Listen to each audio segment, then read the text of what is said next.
The night of October 23, 1942, changed everything. Field Marshal Erwin Rommel was 1,500 miles away in Austria, recovering from illness. His stand-in, General Georg Stumme, believed the British Eighth Army was weeks away from attacking.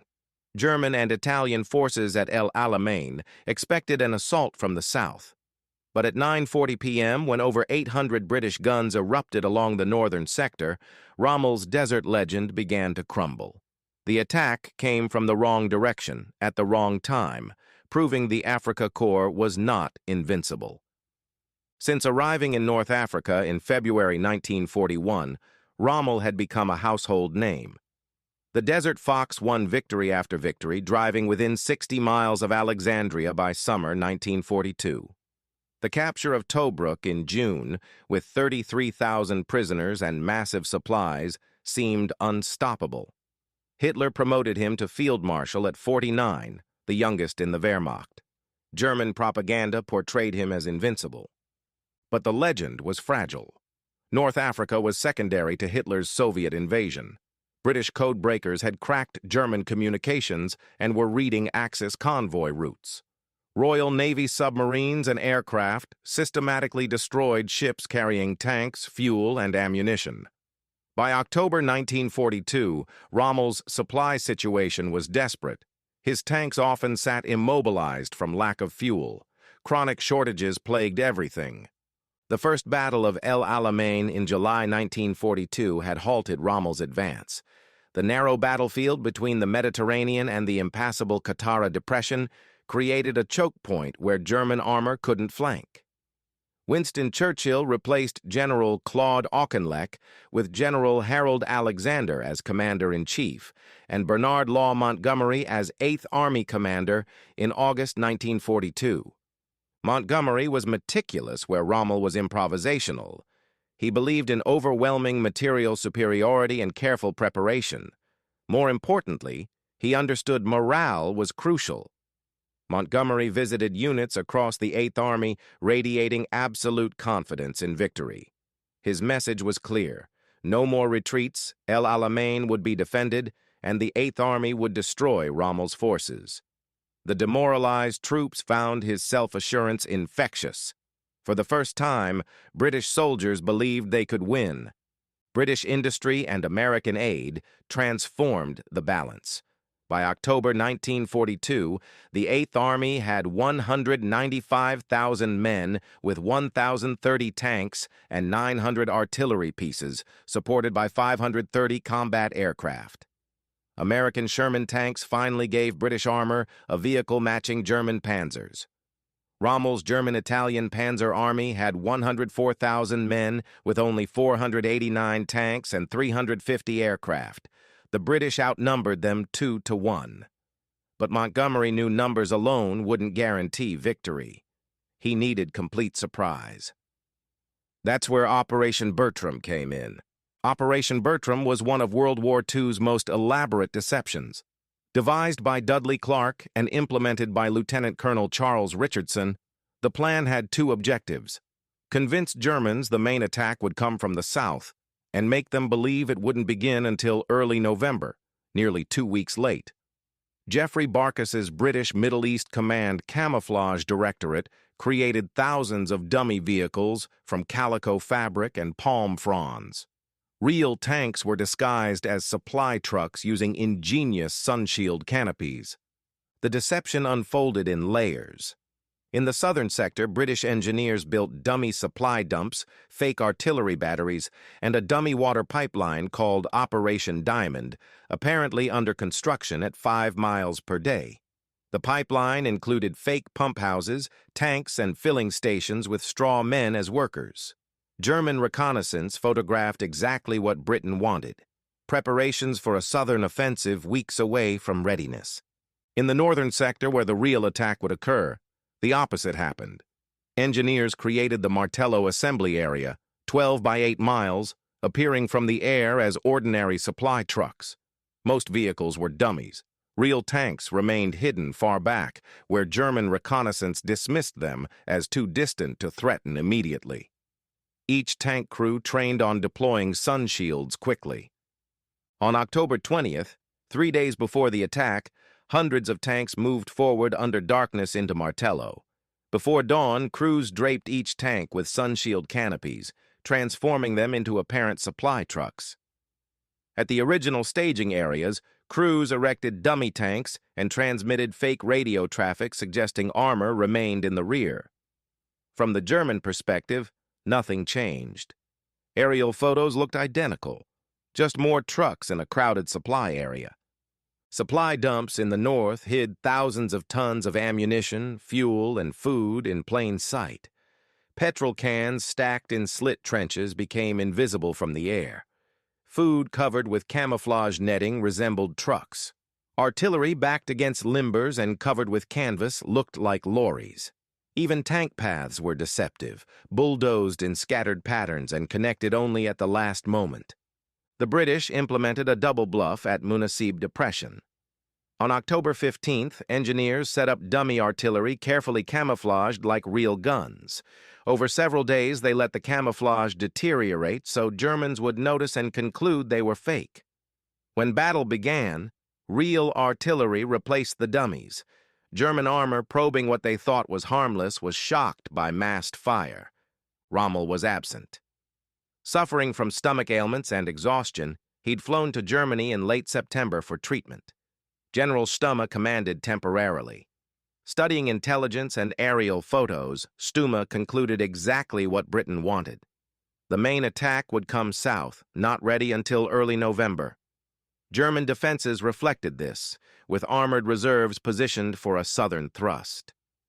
Montgomery's Operation Lightfoot plan was methodical.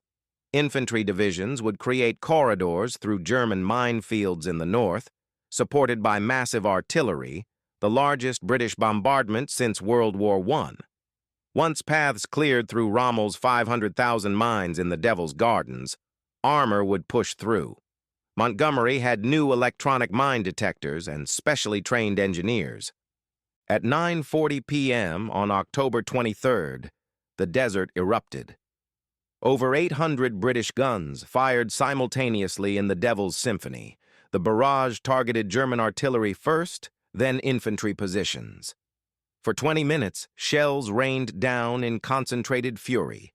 Soldiers who survived called it unprecedented, even Eastern Front veterans. The volume was overwhelming.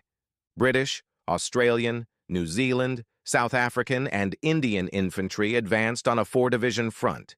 Engineers with mine detectors marked paths with white tape under fire. Infantry followed with fixed bayonets into German positions. The assault's violence and coordination completely surprised defenders. General Stumme drove forward to assess the situation. What he witnessed was shocking. This was the main offensive, hitting north, not south. The timing was completely wrong. During reconnaissance, Stumme's car came under fire. His driver died, and Stumme suffered a heart attack or was wounded. His body was found the next day. German command was paralyzed at the critical moment.